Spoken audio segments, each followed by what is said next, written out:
Okay, so welcome to CSC7132, Operating Systems and Networking. This is Brady Chen. Now, this is a part B of section 9.1. Okay, so now let's talk about a programmed I/O with interrupts. Now, when interrupts are used for I/O or processing, the interface to the controller remains the same. Okay. Now, but the controller is now equipped with the ability to issue interrupts to the CPU. Okay, let's say here's the controller. Okay, and all the interfaces like the operand registers, opcode, busy register, and the status register. These are all the same. And also, controller has the capability of issuing an interrupt to the computer CPU. Okay, so now just like the programmed I/O with polling, the operand and opcode registers are used to describe and start an I/O operation. So the functionality of the operand, opcode, and the status, and also the buffer, they're pretty much the same as the programmed I/O with polling. Okay. Okay, so now the busy flag is still present for programmed I/O with interrupts, but it is used only initially to determine whether the device is available to accept a new I/O request or not, right? So let's see. So here's the controller, device controller. Okay, it has the set of registers like operand, opcode, busy register, status, and a buffer, right? Now these are pretty much the same as the programmed I/O with polling. Okay. Now, however, as we say that the busy flag is only used initially. So the driver, when the driver is actually and check the busy register and find out it's idle now. Okay, so it's idle. So then the driver is gonna start to, write the parameters to the for operations, write the parameters. Okay.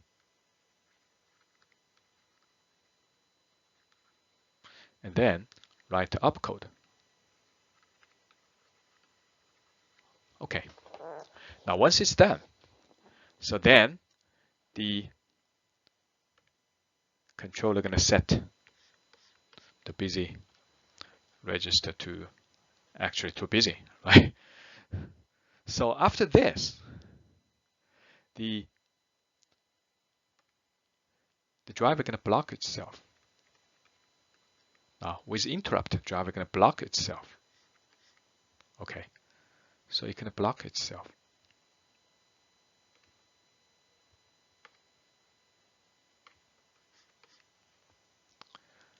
And then, now what's so good about this operation?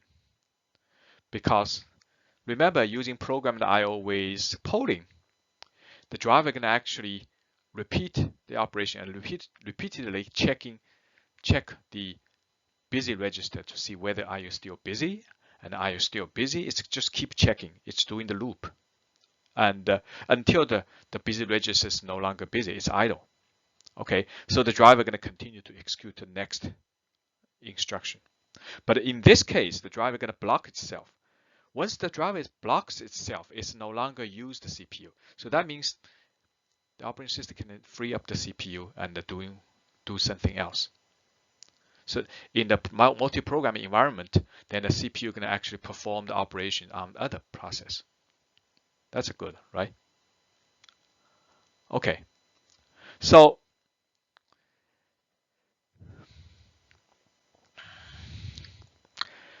then during this time period, then the controller gonna start to transfer the data. Okay. So for read, it's gonna actually just read the data from the I/O, the actual device. So read the data from the device to buffer, right? Once it's done, and then now depend on whether the transfer was successful or not, you're going to change the status, right? Now if this, if it's successful, and the status shows successful. Now in that case, so you're going to update the busy register to idle. Say I'm not busy. Okay, I'm not busy now. However, even though the controller say I'm not busy, it doesn't matter because the driver blocked itself, right? So it's not going to check the busy register. So with the interrupter, then once this is changed, then the controller going to actually send the interrupter to the CPU. Okay, to the CPU, and the CPU actually is going to eventually, unblock the driver and then resume the operation. For example, read the data from the buffer and then copy the data. Read the data from the buffer and copy into the computer memory. That's the major difference between the programmed I/O with polling and the programmed I/O with interrupts. Okay, so in that case, the driver going to block itself, and the driver going to be waked up, by the CPU through the interrupt sent by the controller. That's the major differences. Okay, so let's work on the same examples as the one we used for programmed import with polling. Now this time it's with the interrupts. Okay, so initially the controller going to be very similar, right? Let's see the controller here.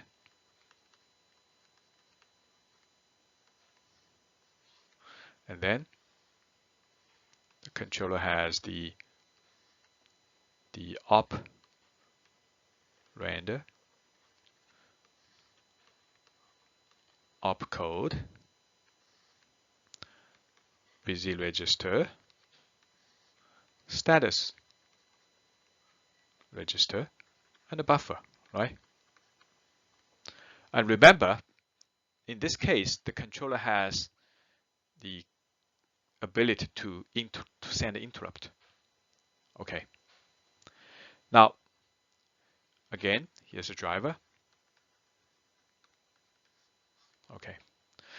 So the CPU, the CPU start to execute the driver, right? And then it starts a new I/O operation. And when the device is ready, and how does the CPU, the driver knows device is ready? It's just to check the busy register, right? So you check the busy register, okay, and find out, oh, it's available, right? So it's idle. So then just like the program, the import with polling, the driver gonna write parameters, okay, for operation, okay, and then you're gonna write opcode. Okay, what kind of operation you're gonna perform? Okay, once it's done, and then the controller, let's see. So once this is done, the controller gonna set itself to the busy register to busy. Okay. Now once this is done, and so the device driver blocks itself to await the completion of I/O operation. Okay.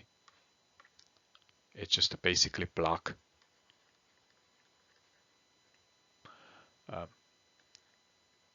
the current process,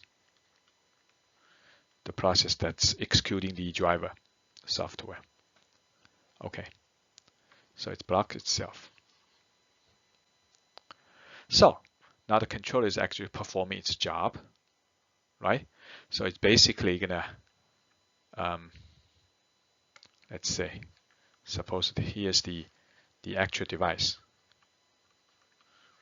Now for program the import, most likely it's gonna be the storage, like a hard disk, right? So you're gonna basically copy the data from the device to the buffer. Okay, one by one, until the copy is complete, the buffer is full. So the controller gonna actually update the status. Now assume the status register say the copy was successful. Now what? Okay, and then you're gonna reset the busy. Okay, to idle. Okay, so then the controller issue an interrupt. Okay, now this time the controller gonna issue an interrupt to the CPU, to the interrupt controller, and to the CPU. Then the CPU execute the interrupt actually handler, and then eventually you're gonna unblock the current process. Okay, so here's the interrupt. Okay, so you can unblock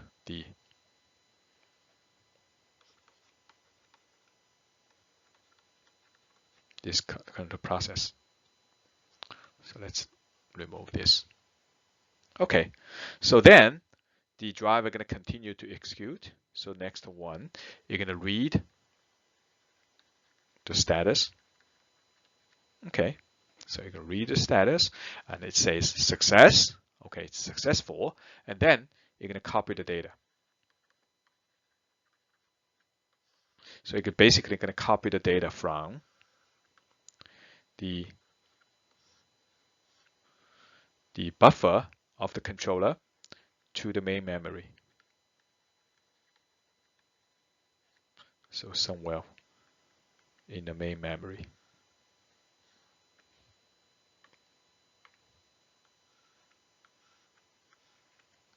Okay. That's it. That's the program that import with interrupt. So as we say, that the major difference is that the controller going to send an interrupt when the data transfer completes. Okay, and then wake up the driver, so the driver going to continue to read the status.